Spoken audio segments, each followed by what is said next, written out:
Chapter 8. Uglister, Professor Green mourned. such an absolutely atrocious, awful name for a dog. Don't you make fun of my pepper puppy, Bro protested. he'll bite you. Stop feeding him all of my diamonds. Professor Green commanded. Grow more. The rhinoceros replied. Besides, aren't you supposed to be helping Saber take out Deceit right now? Professor Green gave up on the silicone canine argument, and instead began sliding emerald levers on Perch's jade lectern. I am helping Saber right now. Bro looked over to see vague shadows of Professor Green, almost like emerald-hued, static-ridden ghosts warping in and out of reality. Some were on the other sides of the factory-sized interior of the time machine. Some were going so fast that Bro could barely see them. Some of the Professor Greens were going extremely slow. Some wore hats. Some didn't. The young Jadoon could barely count them all. The spooky green Time Lord's eyes were pulsing and powerful.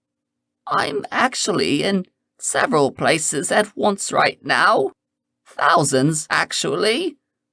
How in the seven hells are you doing that? The terrifyingly powerful Time Lord was discharging green electricity now, crackling everywhere. This is post-regenerative power. However, the difference with me... The lightning was growing in intensity, shocks of raw jade power.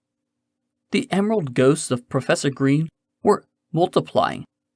As this new form, thousands of bolts of crackling green power spun around Purge, nearly blinding Bro.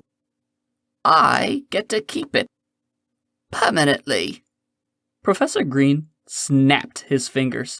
One last blast of emerald energy. All was quiet.